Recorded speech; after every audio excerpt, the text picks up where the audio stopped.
Hello friends, सभी को प्यार भरा नमस्कार। मैं गौरव राजपूत आप सभी का हार्दिक अभिनंदन और स्वागत करता हूं लक्ष्य क्लासेस के ऑनलाइन प्लेटफॉर्म पर। क्षमा चाहता हूं, थोड़ा सा देर हो गया, लेकिन कोई नहीं, क्लास को अब शुरू करते हैं बिल्कुल जीरो से। मेरे भाइयों, अपना जो बैच चल रहा था ये थ्योरेटिकल बैच था और बैच का नाम अपन ने रखा था 02 हीरो बैच।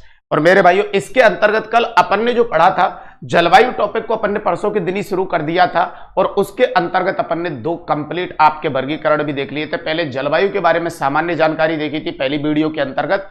दूसरी वीडियो के अंतर्गत अपन ने जलवायु का सामान्य वर्गीकरण कल कंप्लीट किया था, जिसमें 5 टाइप थे आपका शुष्क जलवायु प्रदेश, अर्धशुष्क, उपाद्र, आर्द्र और अति आर्द्र। तो यहां तक अपन ने सामान्य जलवायु वर्गीकरण देखने के बाद जो आज अपना रहेगा बेटा, ये काफी इंपॉर्टेंट पॉइंट आपका रहने वाला है। ऋतु के आधार पे अपन जलवायु वर्गीकरण पढ़ेंगे। Radhe Radhe, hello, good morning sir, good morning. बहुत हाँ बिल्कुल, आज मैं लेट हूं थोड़ा सा, इसमें कोई गिलवा और सका नहीं है मेरे भाइयों, बिल्कुल लेट हो गया था थोड़ा सा, कोई बात नहीं। चलिए पॉजिटिव थॉट के साथ क्लास को शुरू करते हैं मेरे भाइयों। अपने लक्ष्य के लिए जोशीले और जुनूनी बनिए, विश्वास रखिए परिश्रम का फल सफलता ही है वास्तव में। और ये कल होके भी रहा है। भारत और आपके जो मैच था मेरे भाइयों किसके बीच में, न्यूजीलैंड के बीच में, उसमें देख लीजिए संजू सैमसन ने क्या पारी खेली है। जबकि पिछले अगर 8 सालों का रिकॉर्ड देखा जाए मेरे भाइयों तो कभी टीम से बाहर, कभी अंदर, कभी बाहर, कभी अंदर, लेकिन अपनी मेहनत पे वो अड़िग रहा था और इसीलिए लास्ट के जो बड़े 3 मैच थे इंडिया के, उनमें सर्वोपरि अगर स्कोर किसी का है तो वो संजू सैमसन का है। तो सफलता ही अंतिम एक आपका लक्ष्य होना चाहिए मेरे भाइयों, और ईमानदारी से की गई मेहनत के ऊपर जरूर एक दिन सफलता मिलती है। अगली यहां पे एक बात ये, क्या जलवायु जो ऋतु वर्गीकरण की अपन बेटा बात कर रहे थे मेरे भाइयों, यहां पे इस वर्गीकरण के अकॉर्डिंग राजस्थान को कितने भागों में बांटा गया है या ऋतुओं को कितने भागों में बांटा गया है वो देखने वाले हैं। तो जलवायु ऋतु वर्गीकरण को समझाने से पहले रिक्वेस्ट रहेगी मेरी आपसे एक बार और, कि सेशन को भाई साहब आप जितने भी लोग देखने के लिए आए हैं वो दबा के एक बार शेयर कर दीजिए मेरे भाइयों। Good morning, good morning, good morning. कैसे हो बेटा सभी? बहुत बढ़िया, बहुत बढ़िया। चलिए एक बार भाई सब सेशन को दबा के शेयर कर दीजिए, जिससे और भी बच्चे जुड़ जाते हैं। तो जलवायु ऋतु वर्गीकरण आज अपन पढ़ने वाले हैं मेरे भाई, और इसमें ये देखने वाले हैं कि बेटा इसको कितने भागों में बांटा जाता है ऋतुओं के आधार पे। तो ध्यान रखना बेटा, इसे 4 भागों में बांटा जाता है। कितने भागों में? 4। एक होती है इसके अंतर्गत ग्रीष्म ऋतु। कौन सी ऋतु बेटा? ग्रीष्म ऋतु। तो ग्रीष्म ऋतु का जो समय रहेगा, सबसे पहले तो ये देख लो बेटा, इसका जो समय रहता है वो रहेगा आपका मार्च से और मेरे भाइयों मध्य जून, मार्च से मध्य जून तक का इसका समय रहेगा मेरे भाइयों। कौन सी ऋतु का? ग्रीष्म ऋतु का। ठीक है सर। वर्षा ऋतु का जो समय रहेगा बेटा वो आपका माना गया है आपके राजस्थान के संदर्भ में मध्य जून से और सितंबर। तो वर्षा ऋतु का जो समय रहेगा बेटा वो मध्य जून से सितंबर रहेगा। ठीक है सर। शरद ऋतु का जो समय रहेगा मेरे भाइयों वो आपका रहेगा सितंबर से और नवंबर, सितंबर से और नवंबर रहेगा। ठीक है सर। और मेरे भाइयों जो शरद ऋतु रहेगी, अच्छा सितंबर पूरा कंप्लीट उसमें आ गया, तो बेटा ये अक्टूबर अपन रखेंगे यहाँ पे। अक्टूबर से और नवंबर का जो समय रहेगा वो किसके अंतर्गत रहेगा? शरद ऋतु। अब रही शीत ऋतु की बात, नवंबर पूरा इसमें चला जाएगा बेटा जी गुरु जी। तो भाई साहब ये दिसंबर से और फरवरी का जो समय रहेगा, दिसंबर से और फरवरी का जो समय रहेगा वो किसमें रहेगा? शीत ऋतु में। इसका मतलब जलवायु का जो ऋतु वर्गीकरण है मेरे भाइयों उसे 4 ऋतुओं में मैंने बांटा है। सबसे पहले मैंने ग्रीष्म ऋतु ली है, उसके बाद आती है, ध्यान रखना, वर्षा ऋतु, उसके बाद आती है बेटा शरद और उसके बाद आती है शीत ऋतु। ग्रीष्म ऋतु का जो टाइमिंग पीरियड रहेगा वो मार्च से मध्य जून तक रहेगा। वर्षा ऋतु का जो टाइमिंग पीरियड रहेगा वो मध्य जून से सितंबर रहेगा। पूरा सितंबर लगभग वर्षा ऋतु के अंतर्गत निकल जाता है। अक्टूबर और नवंबर का जो टाइमिंग रहेगा वो ध्यान रहे शरद ऋतु में रहेगा, और दिसंबर से फरवरी का टाइमिंग जो रहेगा वो शीत ऋतु में रहेगा। वापस से आप वहीं पहुंच जाओगे। ओके, डन डन गुरुजी। अब बात यह आती है कि आपकी इस ग्रीष्म ऋतु के अंतर्गत मेरे भाइयों जो घटनाएं आपकी घटित होती हैं, ग्रीष्म ऋतु के अंतर्गत जो घटना आपकी घटित होती हैं वो कौन कौन सी हैं, तो ये भी ध्यान रखेंगे मेरे भाइयों।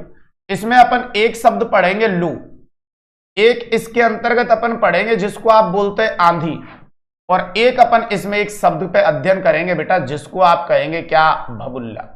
तो ग्रीष्म ऋतु के अंतर्गत अपन इन 3 घटनाओं पे चर्चा करने वाले हैं मेरे भाइयों, जिसमें एक रहेगा लू, एक रहेगा आंधी और एक रहेगा भबुल्ला। ओके सर, लू क्या होता है, भबुल्ला क्या होता है, आंधी क्या होती है, सब पे चर्चा करेंगे। वर्षा ऋतु के अंतर्गत अपनी एक घटना चलेगी मेरे भाइयों जिसको आप कहेंगे क्या? मानसून। ये सबसे इंपॉर्टेंट पॉइंट रहने वाला है आपका मानसून। शरद ऋतु के अंतर्गत अपनी एक घटना रहेगी जिसको अपन कहेंगे बेटा क्या, मानसून का प्रत्यावर्तन। मानसून का प्रत्यावर्तन। और ध्यान रहे इस प्रत्यावर्तन की जगह एक शब्द और याद रखेंगे आप, मानसून का प्रत्यावर्तन कहिए या फिर मानसून का निवर्तन कहिए। और इसमें एक दूसरी घटना रहेगी बेटा जिसको आप कहेंगे अक्टूबर की गर्मी। तो इसमें भी अपन दो घटनाओं पे चर्चा करेंगे, मानसून का निवर्तन या प्रत्यावर्तन और अक्टूबर की गर्मी। और अक्टूबर की गर्मी को ध्यान रखना भाई साहब, ऐसे भी बोला जाता है बेटा कार्तिक हीट। क्या कहा जाता है? कार्तिक हीट। तो आपके शरद ऋतु में इन दो घटनाओं पे चर्चा रहेगी। फिर आ जाता है शीत ऋतु, और शीत ऋतु में से कई बार क्वेश्चन भी आते हैं मेरे भाइयों, क्योंकि यहां पे अपन चर्चा करने वाले हैं एक तो मावट घटना पर, और बेटा एक रहेगी यहां पे आपकी एक घटना जिसे आप कहेंगे शीत लहर। क्या कहेंगे? शीत लहर। इसका मतलब जलवायु ऋतु वर्गीकरण के अंतर्गत आपको टाइमिंग पता होना चाहिए और उसमें घटित होने वाली कौन कौन सी घटनाएं आपको यह पता होना चाहिए। अब बताइए मेरा पढ़ाने का जो तरीका रहेगा उसमें मैं सबसे पहले किसको टारगेट करने वाला हूं बेटा, ये आपको ध्यान रहे कि किसको टारगेट करने वाले हैं अपन, ग्रीष्म ऋतु को। और ग्रीष्म ऋतु का मीनिंग क्या रहेगा बेटा? ग्रीष्म ऋतु का मीनिंग ये रहेगा कि जब आपके राजस्थान में सूर्य की सीधी किरणें पड़ेंगी तो उस स्थिति को, या फिर सूर्य जब उत्तरी गोलार्ध में उत्तरायण होगा 21 जून को, तो उन महीनों की स्थिति को मेरे भाइयों अपने राजस्थान के अंतर्गत क्या कहा जाता है? ग्रीष्म ऋतु कहा जाता है। तो अब देखने वाले हैं बेटा ग्रीष्म ऋतु के अंतर्गत आपका समय आ चुका है मार्च से मध्य जून, और घटना रहेगी लू, आंधी और भभुल्या। क्या होता है लू, क्या होता है आंधी और क्या होता है भभुल्या? आइए बेटा, तो सबसे पहले अपन यहां पे एक बात तो ये समझेंगे, बहुत अच्छे तरीके से सुनिएगा, बहुत अच्छे से बेटा। जी गुरुजी, ये अपनी पृथ्वी हो गई, ओके सर डन। और मेरे भाइयों यहां पे हो गई आपकी 0 डिग्री भूमध्य रेखा, और ये हो गई 23.5 कर्क, और ये हो गई 23.5 मकर। तो ये तो अपनी हो गई भूमध्य रेखा। जी गुरुजी, ये हो गई कर्क, और मेरे भाइयों ये हो गई मकर रेखा। Okay done sir. और भाई साहब आपका ये हो गया राजस्थान, ये भी ठीक है गुरुजी। ये कौन हो गया अपना बेटा? राजस्थान। और आप सबको ये पता है कि भाई साहब कर्क रेखा पे जो सूर्य की सीधी किरणें पड़ती हैं वो पड़ती हैं 21 जून को, जबकि भूमध्य रेखा पे पड़ता है सूर्य का सीधा किरण कब? 21 मार्च। और बेटा 23 सितंबर को यहां सूर्य सीधा होता है, और 22 दिसंबर को होता है मकर रेखा पे। अभी आप हर एक बच्चा गौर फरमाएगा और अच्छे तरीके से समझने का प्रयास करेगा। हम कौन सी ऋतु पढ़ रहे हैं बेटा? ग्रीष्म ऋतु। और ग्रीष्म ऋतु का जो आपने समय लिखा है मेरे भाइयों, वो समय लिखा है बेटा आपने क्या? मार्च से और मध्य जून, मार्च से मध्य जून। अब मेरे को एक बात बताइए मेरे भाइयों, जून के महीने में सूर्य की सीधी किरण पड़ रही है आपकी किस पे? कर्क रेखा पर। और सूर्य की अगर सीधी किरण कर्क रेखा पे पड़ेगी तो बताइए आपके राजस्थान में भी पड़ेगी या नहीं पड़ेगी? बिल्कुल पड़ेगी सर।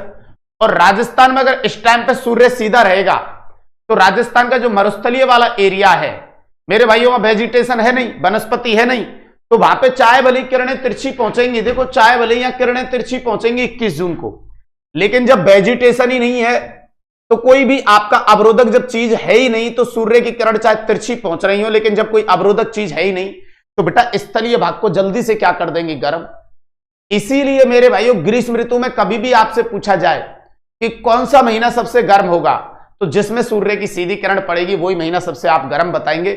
इसीलिए यहां पे ध्यान रखना कि ग्रीष्म ऋतु में समय तो रहेगा मार्च से मध्य जून, और सबसे गर्म जो महीना रहेगा ग्रीष्म ऋतु का बेटा वो आपका कौन सा महीना रहेगा? जून का महीना रहेगा। कौन सा महीना रहेगा? जून का। इसका व्याख्या मैंने नीचे लिखा हुआ है, देखिए।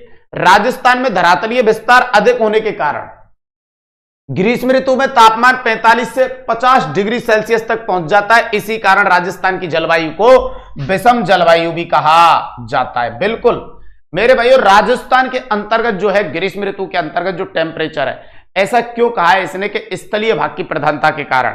क्योंकि बेटा देखो, जलीय भाग और स्थलीय भाग दोनों का स्वभाव अलग अलग होता है।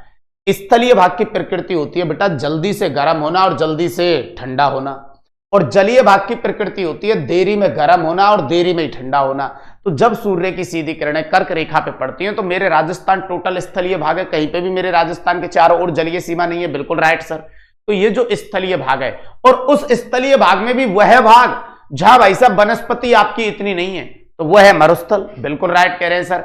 अब मरुस्थल में चाहे 21 जून को देखो, मरुस्थल में चाहे बेटा 21 जून को भले ही सूर्य की किरणें तिरछी पहुंचती हो, लेकिन वहां वेजिटेशन तो है ही नहीं, इसका मतलब वहां पे ये तो है ही नहीं भाई साहब। अब ये नहीं है तो बताइए सूर्य की किरण चाहे तिरछी पहुंचेगी तो भी बताइए आपके धरातलीय भाग को तो जल्दी से गर्म करेगी, बाकी नहीं तो सूर्य की सीधी किरणें तो यहां बांसवाड़ा है और डूंगर पर है, यहां पे पड़ रही हैं, लेकिन ये भाग इतना गर्म क्यों नहीं है बेटा? रीजन है, यहां सूर्य की सीधी किरणें पड़ती हैं बांसवाड़ा और डूंगर पर में, लेकिन ये भाग इतना गर्म क्यों नहीं है? क्योंकि वहां पे ये बहुत ज्यादा है। अरे इससे मतलब मेरा बेटा वेजिटेशन से है, वनस्पति से है। और जब इस वाले एरिया में अत्यधिक सघन वनस्पति मिलेगी तो सूर्य की जब किरणें पड़ेंगी तो बताइए क्या पूरा प्रकाश सूर्य का धरातल तक पहुंच पाएगा? नहीं नहीं नहीं नहीं नहीं, क्योंकि यहां पे सघन वनस्पति पाई जाती है, इस वजह से धरातल तक सूर्य का प्रकाश नहीं पहुंच पाता। और जब सूर्य का प्रकाश पूरा धरातल तक नहीं पहुंचेगा तो बताइए गर्म कहां से होगा? इसलिए बेटा 21 जून को आपका मरुस्थल वाला एरिया सबसे ज्यादा क्या हो जाता है? गर्म हो जाता है। उसी जगह हमारे यहां सबसे ज्यादा अधिक टेम्परेचर ऐड किया जाता है। अब किस जिले में किया जाता है वो बाद की बात है, लेकिन आपको यह बात तो यहां तक समझ में आ गई ना कि मैं समझाना क्या चाह रहा हूं? बिल्कुल ओके डन। चलिए मेरे भाइयों, अगर यहां तक आपको यह बात समझ में आ चुकी है तो आगे बढ़ते हैं। और आगे बढ़ने के बाद अपन के पास एक घटना आई है जिसको आप कहेंगे क्या? लू। और लू का मीनिंग रहेगा ग्रीष्म ऋतु में चलने वाली कैसी? शुष्क व गर्म जो हवाएं होती हैं बेटा उन्हें क्या कहते हैं? लू। और ये सबसे ज्यादा आपके कहां चलती हैं? बाड़मेर में। मैं समझाता हूं मेरे भाइयों, इधर आइए, वहां से नहीं रटेगा कोई भी। लू का मीनिंग रहेगा बेटा कौन सी ऋतु में? ग्रीष्म ऋतु में। ओके सर, तो पहली बात तो ये कि ग्रीष्म ऋतु में चलने वाली, ठीक है सर, टुकड़ों में याद करना बेटा, ग्रीष्म ऋतु में चलने वाली। अब ये जो हवाएं मेरे भाइयों इनमें आर्द्रता बिल्कुल नहीं होती, तो ये कैसी हवाएं होती हैं? शुष्क हवाएं। तो ग्रीष्म ऋतु में चलने वाली कैसी हवाएं बेटा? शुष्क हवाएं। अब जब इनमें आर्द्रता नहीं है और ये हवा चलेंगी और जिस भी स्थान विशेष पे चलेंगी तो बताइए वहां का तापमान बढ़ेगा। तो भाई साहब आपकी यह घटना जो शुष्क हवाएं चलती हैं वो किसी क्षेत्र विशेष के तापमान को बढ़ाती हैं। तापमान को क्या करती हैं बेटा? बढ़ाती हैं। और मेरे भाइयों इस प्रकार की स्थिति की जो पवन होती है बेटा, इन तीन चीजों को ध्यान रखना मेरे भाइयों। इस प्रकार की स्थिति की जो पवन होती है बेटा उसी को क्या कहते हैं? लू कहते हैं। इसका मतलब ग्रीष्म ऋतु में चलने वाली वह शुष्क हवाएं जो तापमान को क्या करती हैं? बढ़ाने का कार्य करती हैं मेरे भाइयों, उसे कहा जाता है क्या? लू। तो कल को यह पूछा जाए कि ग्रीष्म ऋतु की वह घटना जो तापमान को बढ़ाने का कार्य करती है उसे क्या कहा जाता है? लू कहा जाता है। तो ध्यान रखना भाई साहब, क्योंकि ग्रीष्म ऋतु की वह घटना मेरे भाइयों कल को पूछा जाए आपसे ये वाली बात कि ग्रीष्म ऋतु की वह घटना मेरे भाइयों, ग्रीष्म ऋतु की वह घटना बेटा जो तापमान को, ग्रीष्म ऋतु की वह घटना जो तापमान को बढ़ाती है, ग्रीष्म ऋतु की वह घटना जो तापमान को बढ़ाती है मेरे भाइयों उसे कहा जाता है क्या? लू। पहली बात तो ये ध्यान रखेंगे। तो ग्रीष्म ऋतु में चलने वाली शुष्क और गर्म हवाएं जो किसी भी क्षेत्र विशेष में चलेंगी तो टेम्परेचर क्या हो जाता है? अधिक हो जाता है, क्योंकि इनमें आर्द्रता नहीं होती। उसे क्या कहा जाता है? लू कहा जाता है। और ये सबसे ज्यादा कहां पे चलेगी? बाड़मेर में। एक बात तो ये ध्यान रखेंगे जी गुरुजी। इसके अलावा मेरे भाइयों एक इसका उपनाम भी है लू का, उसे भी आप याद रखेंगे जी। उस नाम को बोलते हैं अपन क्या बेटा? ताप लहरी। तो लू को बेटा किस नाम से और जाना जाता है? ध्यान रखना, ताप लहरी। और यह घटना सबसे ज्यादा घटित होती है आपके कहां पे? बाड़मेर में। तो ये तो रहेगा किसको लेकर मैटर भाई साहब? लू को लेकर मैटर रहेगा। अब चलते हैं मेरे भाइयों अगले स्टेप में, जिसमें एक शब्द आपका लगा हुआ है क्या? आंधी। अब आंधी को आप कैसे परिभाषित करेंगे? तो आइए मैं बताता हूं बेटा कैसे परिभाषित करना है। चलिए बताइए कौन सी ऋतु की घटना है? जी गुरुजी, ग्रीष्म ऋतु की। चलिए तो ग्रीष्म ऋतु में पहली कंडीशन, ग्रीष्म ऋतु में चलने वाली ये कैसी रहेंगी मेरे भाइयों? धूल भरी हवाएं। ग्रीष्म ऋतु में चलने वाली मेरे भाइयों कैसी? तेज धूल भरी हवाएं। ओके सर, अभी ध्यान देना, तेज धूल भरी हवाएं। और बेटा ये किससे युक्त होती हैं? ये भी ध्यान रखना, ये आर्द्रता से युक्त होती हैं। अब बताइए ग्रीष्म ऋतु में वह आपकी घटना जिसमें तेज धूल भरी हवाएं तो चलती हैं, ठीक है, लेकिन उनमें नमी होती है। क्या होती है? नमी होती है, आर्द्रता होती है। इसीलिए बेटा गांव में जब अपन रहते हैं और जब आंधी आके और निकल के जाती है तब हमारे गांव के बड़े बूढ़े ये कहते हैं कि चलो कम से कम थोड़ी सी तो राहत मिली। इसका मतलब जब ये घटना घटित होकर आगे की ओर जाती है तो भाई साहब उस क्षेत्र विशेष के टेम्परेचर को क्या कर देती है बेटा? कम कर देती है। तो ग्रीष्म ऋतु की वह घटना जिसमें पवनें आर्द्रता से युक्त होती हैं मेरे भाइयों और जो तापमान को घटाने का कार्य करती हैं उसे कहते हैं बेटा आंधी। और लू में अपन क्या पढ़ रहे थे, ग्रीष्म ऋतु की वह घटना जिसकी पवनें शुष्क होती हैं, बिल्कुल आर्द्रता नहीं होती और तापमान को बढ़ाने का कार्य करती है, उसे कहते हैं क्या, लू। और ग्रीष्म ऋतु की वह घटना जिसमें तेज धूल भरी हवाएं चलती हैं लेकिन आर्द्रता से युक्त होती हैं। और बेटा आपके आर्द्रता से युक्त रहेंगी तो बताइए तापमान को क्या करेंगी, कम। तो तापमान को कम करती हैं, तापमान को कम करती हैं मेरे भाइयों। अगर ये शब्द आपको दिए गए हैं तो बेटा बगैर सोचे समझे आप कह सकते हैं कि अब मामला किसके लिए जाएगा, आंधी के लिए जाएगा। इसका मतलब ग्रीष्म ऋतु में चलने वाली तेज धूल भरी हवाएं जो आर्द्रता से युक्त होती हैं और तापमान को कम करती हैं मेरे भाइयों, उसे क्या कहा जाता है, आंधी कहा जाता है। सीधी सीधी सी बात यहां पे बताऊं, आपको डायरेक्ट टारगेट करके पूछा जाए कि बेटा ग्रीष्म ऋतु की वह घटना, ग्रीष्म ऋतु की वह घटना मेरे भाइयों जो बेटा तापमान को, ग्रीष्म ऋतु की वह घटना जो तापमान को कम कर देती है, कम कर देती है, जी गुरुजी भाई साहब, उसे कहा जाता है क्या, आंधी। और ग्रीष्म ऋतु की वह घटना जो तापमान को बढ़ा देती है बेटा उसे कहते हैं क्या, लू। और भाई साहब ये घटना जो सबसे ज्यादा घटित होती है वो ध्यान रखना श्री गंगानगर में लगभग मेरे भाइयों आपके ग्रीष्म ऋतु के जो दिन हैं उनमें से लगभग आपके 27 दिन इसका एवरेज लिया गया है कि श्री गंगानगर में जो आंधियां चलने का एवरेज है वो लगभग कितना है भाई साहब, 27 दिन। तो इसका मतलब ये आंधी वाला वर्ड रहेगा।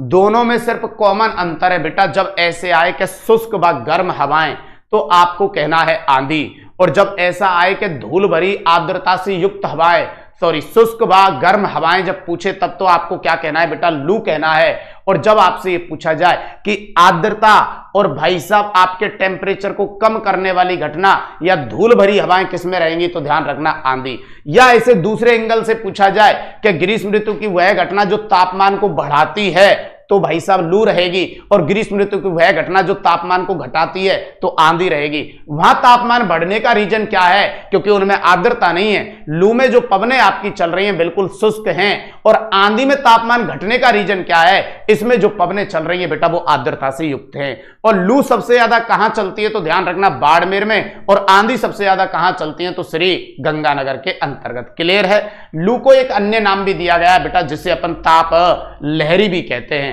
तो अपन ने यहां पे 2 पॉइंट देख लिए बेटा, एक देख लिया लू और एक देख लिया आंधी। इसके बाद मेरे भाइयों एक शब्द आता है आपके पास जिसको आप कहेंगे क्या, भबुल्या। अब भबुल्या क्या होता है सर, तो सुनिएगा बेटा अच्छे तरीके से। आपने ग्रीष्म ऋतु में कुछ ऐसे चलता हुआ देखा होगा, बिल्कुल देखा है सर, इसी को कहते हैं भबुल्या। मैं समझाता हूं अच्छे तरीके से, ध्यान रखना। यह भबुल्या का माना जाता है केंद्र, क्या माना जाता है, केंद्र। और यह भबुल्या का जो साइड का पोर्शन होता है जहां तक के एरिया से वो चलता है बेटा, ये होता है भबुल्या का क्या, परिधि। क्या होता है, परिधि। और कैसे चलती है इसमें पवनें, ध्यान रखना मेरे भाइयों, ये परिधि हो गया और ये केंद्र हो गया। जब भाई साहब परिधि के अंतर्गत बेटा आपका तापमान हो कम, तापमान क्या हो, कम, और बेटा वायुदाब क्या हो, परिधि पर ज्यादा, तापमान हो कम और वायुदाब हो ज्यादा। और केंद्र के अंतर्गत मेरे भाइयों आपका तापमान हो अधिक और वायुदाब हो क्या, कम। बेटा वायुदाब क्या हो, कम।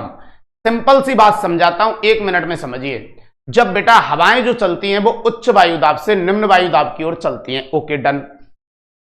लेकिन जब उच्च वायुदाब और निम्न वायुदाब के केंद्र बहुत ज्यादा पास में हो तो हवाएं क्षैतिज रूप में ना चलकर मेरे भाइयों ऐसे चक्रवातीय रूप में घूमने लगती हैं, और तब तक घूमती हैं जब तक इन दोनों उच्च वायुदाब और निम्न वायुदाब का जो एरिया है वो दोनों का इक्वल वायुदाब नहीं हो जाए। इसका मतलब जब उच्च वायुदाब और निम्न वायुदाब के केंद्र बहुत पास में होते हैं तब यही आपकी जो हवाएं होती हैं, ये धूल भरी हवाएं जो होती हैं कैसे रूप में घूमने लगती हैं, चक्रवातीय रूप में घूमने लगती हैं। क्लियर है ये वाली बात, बिल्कुल सर। जैसे सिंपल एक उदाहरण से समझाता हूं, आपने कई बार अपने घर में देखा होगा एक छोटा जो रूम होता है उसमें अगर हम खाली पॉलीथीन को पटक देते हैं और पंखा चलाते हैं तो वो पॉलीथीन उस छोटे से रूम में चारों ओर घूमती है, क्योंकि वो एरिया कम है उसकी वजह से वो चारों ओर घूमने लगती है। अगर वही पॉलीथीन हम हमारे घर के एक चौक के अंतर्गत पटक देते हैं और फिर पंखा चलाएं तो वो किसी एक ही कोने में जाके सेट हो जाएगी, फिर नहीं घूमेगी। तो इसी प्रकार से मैं समझाने का प्रयास कर रहा हूं कि उच्च वायुदाब और निम्न वायुदाब के केंद्र अगर बहुत ज्यादा पास में है तो इन आपके दोनों वायुदाबों को इक्वल करने के लिए जो हवाएं धूल भरी और चक्रवातीय रूप में चलती है बेटा, उनको कहा जाता है क्या? भभुल्या कहा जाता है। क्या कहा जाता है? भभुल्या कहा जाता है। अब भभुल्या में पवनें कहां से कहां चलती हैं तो बताइए, यहां परिधि पे वायुदाब क्या है? अधिक, और यहां वायुदाब क्या है? निम्न। तो ध्यान रखेंगे भाई साहब, भभुल्या में जो पवनें होती हैं मेरे भाइयों, ये भी आपको ध्यान रखना है, कल को वो पूछ ले बेटा कि भभुल्या में पवनें परिधि से, ध्यान रखना, भभुल्या में पवनें परिधि से और केंद्र की ओर चलती हैं। भभुल्या में पवनें जो होती है बेटा वो परिधि से केंद्र की ओर चलती हैं मेरे भाइयों। Okay sir. तो भाई साहब आप ग्रीष्म ऋतु में चलने वाली आपकी कैसी, यहां पे एक शब्द और ऐड करेंगे आप, ग्रीष्म ऋतु में चलने वाली कैसी हवाएं बेटा? धूल भरी। कैसी हवाएं? धूल भरी प्लस चक्रवातीय हवाओं को क्या कहा जाता है? भभुल्या। और यह घटना सबसे ज्यादा घटित होती है आपके कहां? बीकानेर के अंतर्गत। इसका मीनिंग सिंपल है मेरे भाइयों, आपको देखो मैं 3 घटनाएं यहां पे पढ़ा दिया हूं जिनमें आपके ग्रीष्म ऋतु में चलने वाली शुष्क व गर्म हवाएं जो होती हैं उनको लू कहते हैं, और ग्रीष्म ऋतु में चलने वाली आपकी तेज धूल भरी आर्द्रता से युक्त जो हवाएं होती हैं उन्हें आंधी कहते हैं, और ग्रीष्म ऋतु में चलने वाली धूल भरी चक्रवातीय हवाओं को भभुल्या कहते हैं। और इनके जिले भी याद रखेंगे भाई साहब, लू सबसे ज्यादा बाड़मेर में, आंधी श्रीगंगानगर में और भभुल्या बीकानेर में। इनमें से वह घटना जो ग्रीष्म ऋतु में तापमान को बढ़ाती है उसे लू कहते हैं, इनमें से वह घटना जो ग्रीष्म ऋतु में तापमान को गिराती है बेटा उसे आंधी कहते हैं, और इनमें से वह घटना जिसमें हवाएं चक्रवातीय रूप में चलती हैं उसे भभुल्या कहते हैं। पहले मेरे को कमेंट करके ये बताइए कि यहां तक ये तीनों शब्दावली आपको समझ में आई कि नहीं आई, जल्दी से कमेंट करके बताइए। और भाई साहब एक बार सेशन को शेयर कर दीजिएगा मेरे भाइयों, फिर आगे बढ़ते हैं। जल्दी से कमेंट करके मेरे को यह बताओ कि यहां तक की जो बात मैंने बताई है, ये तीनों शब्द बताए हैं, लू, आंधी और भभुल्या, तीनों क्लियर है? क्योंकि अगले जो इसमें पॉइंट आने वाले हैं ग्रीष्म ऋतु में वो तभी मैं आपको अच्छे से समझा पाऊंगा। पहले मुझे बस इतना बता दो कि यहां तक कंप्लीट है या नहीं है। जल्दी से कमेंट करके मेरे को एक बार बता दो बेटा, यहां तक सब कंप्लीट है ना? जी सर, जी। ओके ओके बेटा, डन। चलिए बहुत बढ़िया, बहुत बढ़िया बेटा, है ना? बहुत बढ़िया। अब सुनिए भाई साहब, अब अच्छे पॉइंट तो बेटा अब आएंगे इन चीजों को, हालांकि वो पूछ भी लेता है लेकिन कई साल हो गए यार अब तो पूछे बगैर, क्योंकि जिस प्रकार से परीक्षा का स्टैंडर्ड लगातार बढ़ता जा रहा है तो इसमें से मैंने कुछ इंपॉर्टेंट चीजें बताई हैं, उन्हें ध्यान रखना बेटा। बस कैसी इंपॉर्टेंट चीज के, जैसे ग्रीष्म ऋतु की वह घटना जो तापमान को बढ़ाती है, ग्रीष्म ऋतु की वह घटना जो तापमान को घटाती है, ग्रीष्म ऋतु की वह घटना जिसमें पवनें परिधि से केंद्र की ओर चलती हैं। इस प्रकार के कुछ महत्वपूर्ण पॉइंट जो मैंने बताए उनको जरूर याद रखेंगे आप। जी अब सुनिए बेटा, जो अगली बात आने वाली है वो क्या आने वाली है। इसी ग्रीष्म ऋतु के अंतर्गत मैंने कुछ अन्य महत्वपूर्ण बिंदु आपके लगाए हुए हैं। जी सर बताइए। जिसमें सबसे पहले ग्रीष्म ऋतु में सर्वाधिक तापमान वाला स्थान किसको बताया गया है आपके मौसम विज्ञान विभाग के द्वारा? तो ध्यान रखना, ग्रीष्म ऋतु में सर्वाधिक जो तापमान वाला स्थान है बेटा, जहां पे आपका सर्वाधिक तापमान पाया जाता है मेरे भाइयों, उस स्थान का नाम है क्या? फलौदी। क्या है? फलौदी। हालांकि अब तो ये जिला बन चुका है मेरे भाइयों, लेकिन ध्यान रखना जब तक आपका मौसम विज्ञान विभाग इसे परिवर्तित नहीं करता है तब तक अपन इसे स्थानीय मान के चलेंगे इस वाले टॉपिक के अंतर्गत। तो राजस्थान में ग्रीष्म ऋतु में सर्वाधिक तापमान वाला स्थान जो रहेगा वो रहेगा फलौदी। अच्छा एक बात आपको ध्यान रहे, मैं सिर्फ बात कर रहा हूं अभी कौन सी ऋतु में? ग्रीष्म ऋतु में। इसका मतलब मेरा मानना ऐसा है कि अपन का जो टाइमिंग पीरियड है वो है मार्च से मध्य जून। केवल ये उस टाइम की बात हो रही है बेटा, केवल ये उस टाइम की बात है, आप ऑल ओवर बात नहीं करेंगे, ये आपको ध्यान रहे। ठीक है, ओके सर, डन। तो भाई साहब ग्रीष्म ऋतु में सर्वाधिक तापमान वाला स्थान कौन रहेगा? फलौदी। Okay sir. और फिर आपसे कहूं कि इसी ग्रीष्म ऋतु में, जी गुरुजी, ग्रीष्म ऋतु में सर्वाधिक तापमान वाला ये तो स्थान था, और फिर पूछना चाहता हूं जिला। तो बताइए ग्रीष्म ऋतु में सर्वाधिक तापमान वाला जो जिला रहेगा वो कौन सा रहेगा मेरे भाइयों? तो ध्यान रखना बेटा, वो रहेगा आपका चूरू। कौन सा रहेगा? चूरू। अब यहां ये प्रॉब्लम ये नहीं है कि आप इसको रट्टा मार लो भाई साहब, प्रॉब्लम ये है कि अगर यहां से क्वेश्चन कथन कारण का आ गया तो दिक्कत खड़ी हो जाएगी आपके लिए। तो उसे कैसे सोल्व आउट करेंगे? अब सुनिए, ग्रीष्म ऋतु में सर्वाधिक तापमान वाला स्थान कौन सा है अपने पास? फलौदी। और ग्रीष्म ऋतु में मेरे भाइयों सर्वाधिक तापमान वाला जिला कौन सा है? चूरू। अब सुनिएगा तुम तो बस आराम से भाई साहब, ये आपका राजस्थान हो गया। जी गुरुजी, ये आपका राजस्थान हो गया। और भाई साहब आपकी यहां से गई कौन सी रेखा मेरे भाइयों, ये गई आपकी 23.5 डिग्री कर्क रेखा। Okay sir, done. ये आपकी 23.5 डिग्री कौन हो गई बेटा, कर्क रेखा। ओके, अब ध्यान देना बेटा मैं क्या बताने के लिए जा रहा हूं उस पे उसका इंपॉर्टेंस है। यहां पे ये 23.5 डिग्री कर्क रेखा हो गई। यहां पे सूर्य की सीधी किरणें पड़ती हैं बेटा 21 जून को। अब तुम एक बात बताइए, 21 जून को जब सूर्य की सीधी किरणें कर्क रेखा पे पड़ती हैं तो यहां एक जिला आपने पढ़ा है डूंगरपुर और यहां पे पढ़ा है बांसवाड़ा। बात तो सही कह रहे हैं सर आप।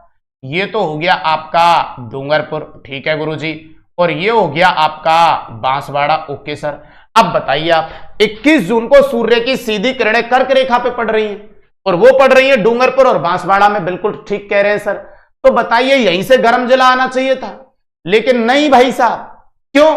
अब देखो आपका चूरू कहां गया, बिल्कुल उत्तर में गया, वहां से गर्म जिला निकल के आ रहा है। अब यहां पे रीजन पूछ लेगा बेटा, वो आपसे रीजन पूछ लेगा कि कारण क्या है, ये पूछ लेगा कारण क्या है। तो अभी आप ध्यान से सुनेंगे मेरी बातों को जो मैं बताने के लिए जा रहा हूं आपको। जी गुरुजी, भाई साहब बात यह है कि आपके इधर आपके दक्षिण राजस्थान में आपकी वर्षा सबसे ज्यादा होती है, और वर्षा अगर ज्यादा होगी तो बताइए यहां पे जो वेजिटेशन होगा वो अत्यधिक होगा कि नहीं होगा। बिल्कुल ठीक कह रहे हैं सर।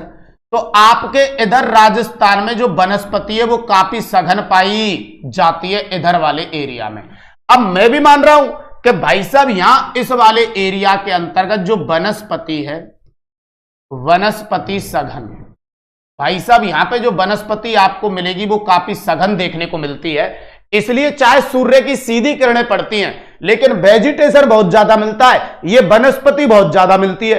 अब वनस्पति ज्यादा मिलेगी तो सूर्य का प्रकाश धरातल तक आ ही नहीं पाएगा। बात तो सही कह रहे हैं गुरुजी। अब ध्यान देना बेटा, अब आपके सूर्य की तिरछी किरणें होने लगती हैं। यहां तो सीधी पड़ती हैं, फिर यहां तिरछी और यहां पे भी तिरछी, और भाई साहब जैसे जैसे जाते हैं वैसे वैसे तिरछी होती जाती हैं। लेकिन जैसे जैसे जाते हैं ऊपर की तरफ वैसे वैसे बेटा आपका जो ये वेजिटेशन है, जो वनस्पति है, वो लगातार धीरे धीरे क्या होता जाता है, कम होता जाता है। और जिस दिन आप वनस्पति पढ़ोगे उस दिन आप पाओगे कि सबसे कम जो वन आपके ऐड किए जाते हैं वो कहां पे ऐड किए गए हैं, चूरू में। या बिल्कुल भी वेजिटेशन नहीं है मेरे भाई, और बिल्कुल भी वेजिटेशन नहीं है तो चाहे सूर्य की भाई साहब आपकी तिरछी किरणें आ रही हो, भले ही देखो भाई साहब, चाहे सूर्य की 21 जून को तिरछी किरणें आ रही हो चूरू के अंतर्गत, लेकिन जब वेजिटेशन ही नहीं है भाई साहब तो तिरछी किरणें भी आने के बाद आएंगी तो धरातल तक ही, उनको कोई रोक ही नहीं पा रहा है, कोई अवरोधक का कार्य ही नहीं कर पा रहा है। और जब अवरोधक का कार्य नहीं हो रहा है, वो लगातार धरातल तक नीचे तक आ रही हैं, तो धरातल का स्वभाव होता है जल्दी से गर्म होना और जल्दी से ठंडा होना। इसीलिए ग्रीष्म ऋतु में राजस्थान का चूरू जिला भयंकर क्या हो जाता है, गर्म हो जाता है। जबकि सीधी किरणें कहां पड़ रही थी भाई साहब, आपने देखा, बिल्कुल गुरुजी सीधी पड़ रही थी कहां पे, डूंगरपुर और बांसवाड़ा में। जबकि टेम्परेचर ज्यादा ऐड किया गया है कहां पे, चूरू के अंतर्गत। पता है रीजन क्या है, पता चला, क्योंकि इधर के एरिया में वेजिटेशन बहुत है, वनस्पति बहुत ज्यादा है, इसलिए सूर्य का प्रकाश धरातल तक नहीं पहुंच पाता। और उधर वाले एरिया के अंतर्गत वेजिटेशन सबसे कम है, इसलिए बेटा वहां पे आपके सूर्य का प्रकाश धरातल तक पहुंचता है, और इसीलिए राजस्थान का सबसे गर्म जिला हो जाता है कौन, चूरू। तो इसका मतलब कल को यहां पे आपसे यह पूछा जाए कि ग्रीष्म ऋतु में सर्वाधिक तापमान वाला जिला कौन सा है, चूरू। ओके, रीजन क्या है, कारण क्या है, अगर यह आपसे कहा जाए तो आप एक सिंपल बात बताएंगे, कारण रहेगा भाई साहब वनस्पति का अभाव। क्या कारण रहेगा मेरे भाइयों, वनस्पति का अभाव।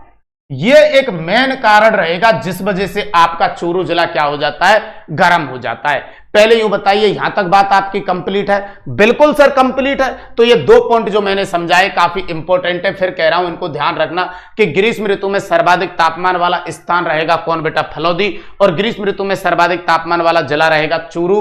अच्छा, डूंगरपुर और बांसवाड़ा क्यों नहीं है, तो आप कहेंगे बात सघन वनस्पति पाई जाती है, इसलिए सीधी किरणें तो पड़ती हैं लेकिन धरातल तक नहीं पहुंच पाती, और जब तक धरातल तक नहीं पहुंचेंगी तो गर्म कैसे होगा। अच्छा, ऊपर वाले एरिया से ये जिला क्यों आया है, वहां तो तिरछी किरणें पड़ती हैं, क्या तिरछी तो पड़ती हैं लेकिन वेजिटेशन नहीं है। इस वजह से पूरी की पूरी सूर्य की किरणें धरातल तक पहुंचती हैं और उससे ज्यादा गर्म कर देती हैं। बोलो डन है मामला? बिल्कुल डन है गुरुजी। अब चलते हैं अगले पॉइंट पे। चलिए भाई साहब, पॉइंट क्या कह रहे हैं? दोनों पॉइंट ये कह रहा है ग्रीष्म ऋतु में न्यूनतम तापमान वाला स्थान कौन सा है और ग्रीष्म ऋतु में न्यूनतम तापमान वाला जिला कौन सा है। तो बेफिक्र रहिए, इसे भी उसी तरीके से समझेंगे। पहली बात तो यहां कौन सी ऋतु को ध्यान में रखेंगे? ग्रीष्म ऋतु को। और फिर उसने क्या कहा है? न्यूनतम तापमान वाला स्थान। फिर वापस से टारगेट करेंगे किसको बेटा? ग्रीष्म ऋतु को। और फिर क्या कहा है? न्यूनतम तापमान वाला जिला। ठीक है सर। अब सबसे पहले बात तो ये कि ग्रीष्म ऋतु के अंतर्गत मेरे भाइयों न्यूनतम तापमान वाला जो स्थान आता है ग्रीष्म ऋतु में, बेटा उस स्थान का नाम है मेरे भाइयों, ध्यान रखना, उसे कहते हैं माउंट आबू।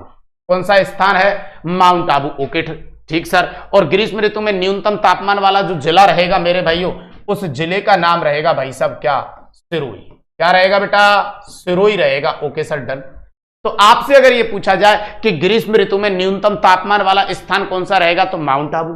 ठीक है, अभी बताऊंगा रीजन यहां पे भी क्या रहेगा।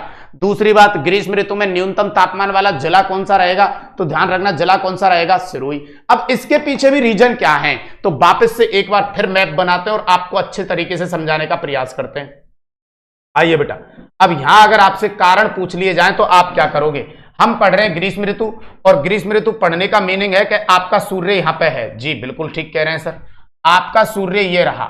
ओके सर, कर्क रेखा पर। बिल्कुल राइट सर। हम पढ़ रहे हैं बेटा ग्रीष्म ऋतु, और ग्रीष्म ऋतु हम मानेंगे जब सूर्य कहां रहेगा? कर्क रेखा पे। तारीख कितनी है बेटा? 21 जून। Okay sir. अब ध्यान से सुनना बेटा, आराम से सुनना सर। ओके बताइए गुरुजी। भाई साहब, अपन ने कहा है ग्रीष्म ऋतु में न्यूनतम तापमान वाला स्थान कौन सा है? माउंट आबू। न्यूनतम तापमान वाला जिला कौन सा है? सिरोही। अब ध्यान देना, यहां तो है आपका ये डूंगरपुर और ये है बांसवाड़ा। बिल्कुल ठीक कह रहे हैं सर। एक तो जिला आपके पास यहां कौन सा है बेटा? डूंगरपुर। Okay sir. और एक जिला है आपके पास बांसवाड़ा। अब ध्यान से सुनना भाई साहब, इस जगह पे आ जाता है आपका बाड़मेर, जालौर, सिरोही। यहां पे ये जो मैं जिला ऐड कर रहा हूं, ये है आपका मेरे भाइयों कौन है? सिरोही। ये वाला जो जिला है भाई साहब, वो आपका कौन सा है? सिरोही। अब पता है कुछ बच्चे यहां सोच रहे होंगे मेरे भाइयों, कुछ बच्चे क्या सोच रहे होंगे कि यार ग्रीष्म ऋतु सर हमें पढ़ा रहे हैं, और बताइए ये कर्क रेखा के काफी पास में है ये जिला, और फिर भी ये क्या है? न्यूनतम तापमान लिए हुए, न्यूनतम तापमान वाला स्थान, न्यूनतम तापमान वाला जिला है ये। अब सर ऐसे कैसे है? ये तो आपका निकल के आना चाहिए था कहां से? उत्तर में से। अब यही तो कुछ बातें हैं मेरे भाइयों जहां पे आप स्टूडेंट होने के नाते फंस जाते हो। तो अब कैसे हल करोगे इसे? अच्छे से समझना मेरे भाइयों सब कुछ बातों को अच्छे से। ठीक है सर।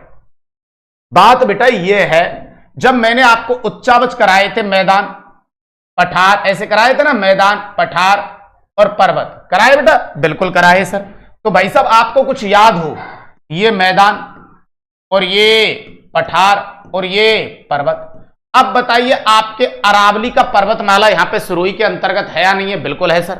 और मैंने क्या कहा था कि ये जो चीजें होती हैं, ये जो चीजें होती है क्षोभ मंडल में, बिल्कुल कहा था शुरू में, ये जो चीजें होती है बेटा क्षोभ मंडल में 165 मीटर की ऊंचाई पर, 165 मीटर की ऊंचाई पर 1 डिग्री सेल्सियस तापमान जो होता है, 1 डिग्री सेल्सियस तापमान क्या हो जाता है बेटा? कम हो जाता है। बिल्कुल ठीक कह रहे हैं सर। तो यहां पे आप ध्यान रखेंगे मेरे भाइयों, जो आप ये सिरोही देख रहे हैं ना बेटा, ये सिरोही देख रहे हैं जी गुरुजी, ये आपके राजस्थान का मेरे भाइयों अन्य भागों से, मैदान से, पठार से, इन सबसे क्या है? ऊंचा है। और जब सबसे ऊंचा रहेगा तो भाई साहब यहां मैंने कहा है शुरू में जलवायु को प्रभावित करने वाले कारकों में कि 165 मीटर की ऊंचाई पर 1 डिग्री सेल्सियस तापमान क्या हो जाता है? कम। अब बताइए एक व्यक्ति सिरोही में यहां पे खड़ा हुआ है, एक चूरू के अंतर्गत खड़ा हुआ है यहां पे। अब बताइए दोनों के टेम्परेचर में अंतर होगा कि नहीं होगा? बिल्कुल होगा सर। तो पता है यहां का जो टेम्परेचर होगा वो चूरू वाले टेम्परेचर से कम होगा, क्योंकि इसकी ऊंचाई समुद्र तल से अधिक है, इसकी नहीं है। और फिर ऊंचाई वाला फैक्टर आप कहां पे लेके जाओगे बेटा? 165 मीटर की ऊंचाई पर 1 डिग्री सेल्सियस तापमान कम हो जाता है। तो कल को कोई आपसे यह कहे कि ग्रीष्म ऋतु में न्यूनतम तापमान वाला स्थान माउंट आबू है और न्यूनतम तापमान वाला जिला कौन है? सिरोही। रीजन क्या है? तो आप कहेंगे समुद्र तल से ऊंचाई। समुद्र तल से दूरी नहीं कहना है, समुद्र तल से दूरी तो भैया श्रीगंगानगर की भी बहुत है। नहीं नहीं नहीं नहीं नहीं, समुद्र तल से ऊंचाई इसका मेन रीजन रहेगा, जिसकी वजह से यहां न्यूनतम तापमान ऐड किया जाता है। बोलो बात समझ में आई? अगर आई तो फिर मैं इसका इधर की तरफ कारण लिख देता हूं, इसको मिटा के मेरे भाइयों जी गुरुजी आई। तो बात यहां से ये निकल के आई, कल को ये पूछा जाए कि कारण क्या है, तो आप कहेंगे मेरे भाइयों सिरोही का धरातलीय भाग, सिरोही का धरातलीय भाग समुद्र तल से मेरे भाइयों अधिक ऊंचाई पर, समुद्र तल से अधिक ऊंचाई पर स्थित है। बिल्कुल राइट सर। तो भाई साहब पहले मेरे को कमेंट करके ये बताओ कि ग्रीष्म ऋतु के अंतर्गत आपका चूरू और फलोदी में अत्यधिक टेम्परेचर ऐड होने का रीजन क्या था? वनस्पति का अभाव। ठीक है, यहां न्यूनतम टेम्परेचर ऐड होने के पीछे रीजन क्या है? समुद्र तल से अधिक ऊंचाई। ये दोनों बातें आपके एक ही बार में समझ में आई कि नहीं आई, पहले तो मुझे ये क्लियर कर दो भाई साहब, क्योंकि इस जगह से कथन कारण के क्वेश्चन बनने में एग्जामिनर को 2 मिनट लगेंगे भाई साहब। 2 मिनट में वो कथन कारण सेट कर देगा। जल्दी से मेरे को कमेंट करके बताओ कि ये वाली बात समझ में आई कि नहीं आई। बिल्कुल राइट, समुद्र तल से ऊंचाई। Yes sir, yes sir. और एक इंपॉर्टेंट बात जो आपके लिए बताने के लिए जा रहा हूं मेरे भाइयों, अपन ने इस क्लास के अंतर्गत राजस्थान का स्थिति विस्तार कर लिया, भौतिक प्रदेश कर लिया, भौगोलिक शब्दावली कर ली मेरे भाइयों, संभागीय व्यवस्था कर ली, इसके अलावा अपवा तंत्र कर लिया, झील कर ली अपन ने, अपवा तंत्र कर लिया मेरे भाइयों। बिल्कुल राइट, चलिए सॉरी, हाँ बिल्कुल बेटा, माउंट आबू इसीलिए यहां पे जो टेम्परेचर रहेगा मेरे भाइयों वो मैं बता चुका है, उसके पीछे रीजन बेटा ये रहने वाला है। ओके, डन है मामला। बिल्कुल राइट सर। तो यहां तक जो अपन ने चीजें पढ़ ली है मेरे भाइयों, आपके बहुत दिन से ये कमेंट थे कि सर पेपर लीजिए, पेपर लीजिए, पेपर लीजिए, तो उसके लिए बहुत बड़ी क्लास आज मैं लेके आ रहा हूं मेरे भाइयों। रात्रि को 8 बजे क्लास शुरू होगी, जिसके अंतर्गत कौन कौन से ये सारे टॉपिक जो आपने पढ़ लिए बेटा, ये सब टॉपिक रहने वाले हैं। स्थिति विस्तार, भौतिक प्रदेश मेरे भाइयों, भौगोलिक शब्दावली, संभागीय व्यवस्था, अपवा तंत्र, झील, सिंचाई परियोजना और जलवायु आपका चल रहा है, जल संरक्षण की विधि, ये सब रहने वाले हैं मेरे भाइयों।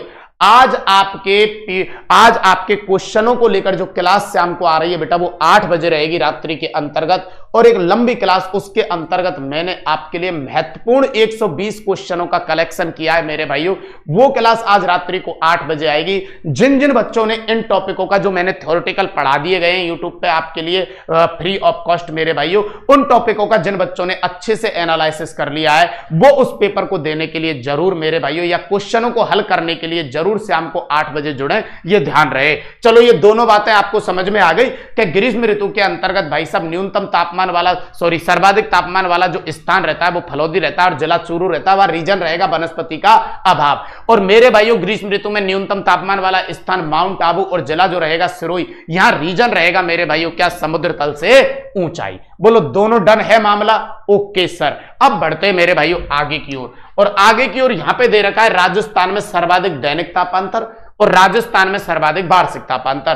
पहले तो मुझे क्या करना होगा यहां पे कि ये वाला जो शब्द है दैनिक तापांतर, और एक शब्द आया है आपके पास वार्षिक तापांतर, तो इनमें से पहले तो मुझे आपको तापांतर समझाना पड़ेगा कि तापांतर क्या होता है सर। आइए सभी बच्चे ध्यान से सुनेंगे बेटा, तापांतर का मीनिंग क्या होता है।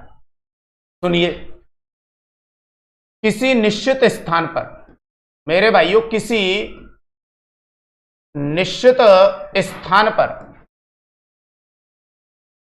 किसी निश्चित स्थान पर जी गुरुजी, निश्चित समय में, निश्चित स्थान पर, निश्चित समय में, किसी निश्चित स्थान पर और निश्चित समय में मेरे भाइयों ध्यान रखना, तापमान का अधिकतम, तापमान का अधिकतम व न्यूनतम होना, तापमान का अधिकतम व न्यूनतम होना, प्लस उन दोनों के बीच में, अधिकतम और न्यूनतम होने के बीच में, अधिकतम और न्यूनतम के बीच में अंतराल, अधिकतम और न्यूनतम के बीच में अंतराल, अधिकतम और न्यूनतम के बीच में जो अंतराल आता है मेरे भाइयों, उसी को क्या कहते हैं? तापांतर कहते हैं।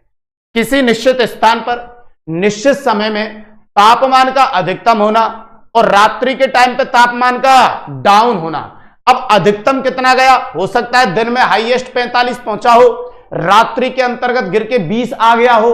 अब बताओ हाईएस्ट पहुंचा 45 और आ गया गिर के 20 पे, तो जो बीच का अंतर आया बताइए वो 25 आया कि नहीं आया? तो इसी को कहते हैं क्या? तापांतर। किसी निश्चित स्थान पर निश्चित समय में तापमान का अधिकतम व न्यूनतम होने में आने वाला जो अंतर होता है बेटा, वो क्या कहलाता है? तापांतर कहलाता है। जैसे तापांतर का मैं उदाहरण देके बताऊं, हर एक बच्चा इसे अच्छे से समझना। जैसे मैं उदाहरण देके बताऊं, किसी स्थान पे मान लीजिए दिन में जो टेम्परेचर पहुंचा, दिन में तापमान, किसी स्थान पर दिन में जो तापमान पहुंचा वो मान लेते हैं अपन कि 50 डिग्री सेल्सियस पहुंचा। अब बताइए, मैं मान लेता हूं रात में जैसे ही सूर्य गायब हुआ तो रात्रि में जो तापमान घटा, रात में जो तापमान डाउन हुआ वो कितने तक हुआ? तो वो हुआ आपका 30 डिग्री सेल्सियस। ओके, एक उदाहरण तो ये। चलो ठीक गुरुजी, एक दूसरा उदाहरण लेते हैं कि दिन में एक ऐसी जगह थी जहां पे तापमान आपका पहुंचा 45 डिग्री सेल्सियस। ठीक सर। और मेरे भाई, और रात में जो तापमान आया या रात में जो तापमान डाउन हुआ वो आपका गिर के आ गया 20 डिग्री सेल्सियस तक। Okay sir. अब ध्यान से सुनना भाई साहब, पहले उदाहरण में क्या कहा गया है? दिन में तापमान 50 है और रात में तापमान है 30। इसका मतलब हाईएस्ट दिन में पहुंचा 50 तक और गिरा कितने तक? 30 तक। तो बताइए जो अंतर यहां पे पैदा हुआ मेरे भाइयों वो हुआ 20 डिग्री सेल्सियस का। कितने का अंतर हुआ? 20 डिग्री का। ठीक है सर। फिर एक उदाहरण मैंने और लिया कि एक स्थान जिसपे दिन में तापमान 45 पहुंचा और रात में तापमान 20 रह गया। तो बेटा यहां पे जो अंतर अपन ने आया, यहां पे जो अपन ने अंतर पाया मेरे भाइयों वो पाया 25 का। कितने का पाया? 25 का। अब मुझे तो ये बताइए कि दोनों में से तापांतर ज्यादा कहां पे है? 25 वाले डिजिट में है सर, राइट। तो बेटा तापांतर का मीनिंग ये नहीं है कि आपका हाईएस्ट कहां जा रहा है, नहीं नहीं नहीं, हाईएस्ट और न्यूनतम उन दोनों के बीच का जो अंतर होता है बेटा उसे कहते हैं तापांतर। तो अब देखो वहां हाईएस्ट भले 50 गया था लेकिन गिरा तो 30 ही था, तो बीच का अंतर 20 ही आया। एक जगह हाईएस्ट 45 गया, गिरा 20 था लेकिन अंतर 25 आया। तो बेटा तापांतर उसे कहेंगे जहां डिस्टेंस आपका सबसे ज्यादा निकल के आएगा, उसे कहा जाता है क्या? तापांतर। डन है मामला? Okay sir. अब आपसे पूछा जाए बेटा ये पहला वाला पॉइंट कि राजस्थान में सर्वाधिक दैनिक जो तापांतर आपका ऐड किया जाता है मेरे भाइयों, दैनिक जो तापांतर ऐड किया जाता है बेटा वो ध्यान रखना सबसे ज्यादा ऐड होता है कहां पे? जैसलमेर के अंतर्गत। ठीक है सर। और आपसे अगर ये कहा जाए पूरी साल का तापांतर अगर देखा जाए तो वो सबसे ज्यादा कहां ऐड किया जाता है पूरी साल का मेरे भाइयों? तो वो आप ध्यान रखेंगे बेटा, पूरी साल का जो तापांतर आता है वो सबसे ज्यादा कहां ऐड किया जाता है? चूरू के अंतर्गत। तो बोलो बात समझ में आई आपको? बिल्कुल। आपको यह पूछा जाए कि बेटा राजस्थान में सर्वाधिक दैनिक तापांतर कहां का रहेगा, तो ध्यान रखना जैसलमेर। और वार्षिक तापांतर कहां का रहेगा, तो बेटा ध्यान रखना कहां का रहेगा मेरे भाइयों? चूरू का। जल्दी से मेरे को एक बार कमेंट करके आप ये बताइए कि यहां तक बातें समझ में आई कि नहीं आई।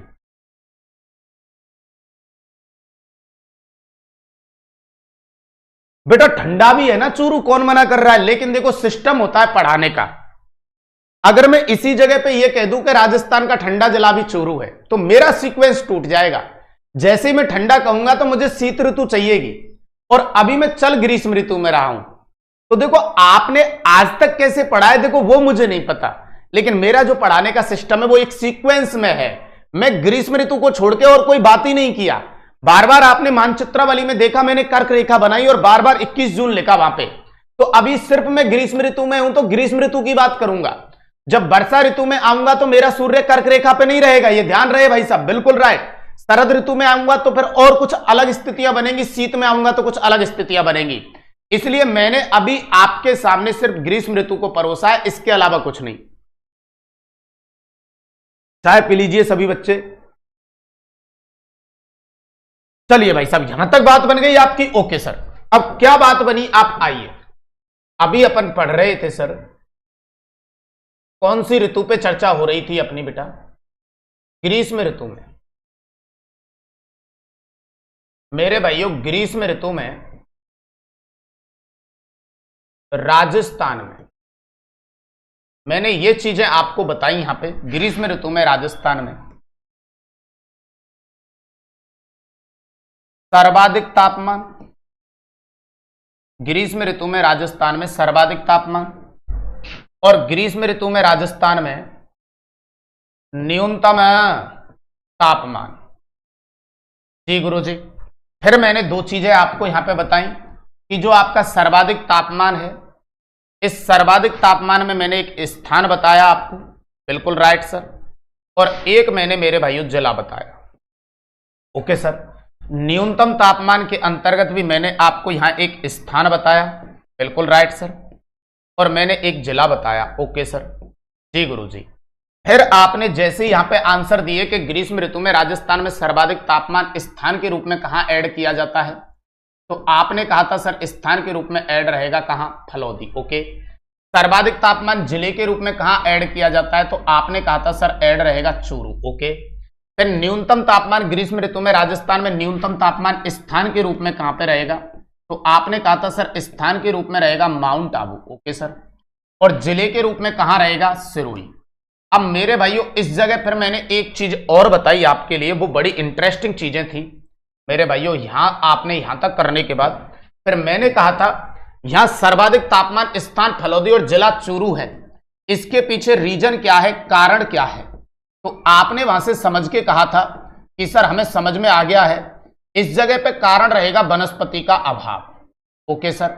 और फिर जब हम यहां पे आए थे न्यूनतम तापमान स्थान और जिला में कि यहां रीजन क्या रहेगा, कारण क्या रहेगा, तो आपने बताया था यहां जो कारण रहेगा मेरे भाइयों, वो कारण रहेगा समुद्र तल से अधिक ऊंचाई, समुद्र तल से अधिक ऊंचाई। Okay sir. तो इसका मतलब ग्रीष्म ऋतु में ये चार चीजें आपको ध्यान रखनी है और दो तापांतर वाली चीजें याद रखनी है। ये बेहद महत्वपूर्ण है कि ग्रीष्म ऋतु के अंतर्गत मेरे भाइयों आपका न्यूनतम तापमान वाला जो स्थान है वो माउंट आबू और न्यूनतम तापमान वाला जो जिला है वो सिरोही रहेगा, जबकि सर्वाधिक तापमान वाला स्थान फलौदी और जिला रहेगा चूरू। तो यहां रीजन पूछे कि सर्वाधिक तापमान इस जगह पे क्यों पाया जाता है, तो आप कहेंगे वनस्पति का अभाव। यहां आपसे रीजन पूछा जाए तो आप कहेंगे समुद्र तल से अधिक ऊंचाई। तो कल अपन ने सामान्य जलवायु वर्गीकरण पढ़ा था मेरे भाइयों राजस्थान के संदर्भ में 5 टाइप में, और आज अपन ने ऋतु जलवायु वर्गीकरण प्रारंभ कर दिया, जिसमें केवल एक ही ऋतु आज अपन कंप्लीट कर पाए, जिसका नाम था क्या, ग्रीष्म ऋतु। पहले मुझे यह बताइए, आप कमेंट करके मेरे को एक बार यह बता दीजिए बस कि भाई साहब यहां तक की बातें आपको अच्छे से समझ में आई या नहीं आई। जल्दी से बस एक बार कमेंट करके मेरे को यह बता दो कि आज जो मैंने बातें आपको समझाई हैं मेरे भाइयों वो यहां तक समझ में आई कि नहीं आई। दोबारा एक बार दोहरा देता हूं आपके लिए।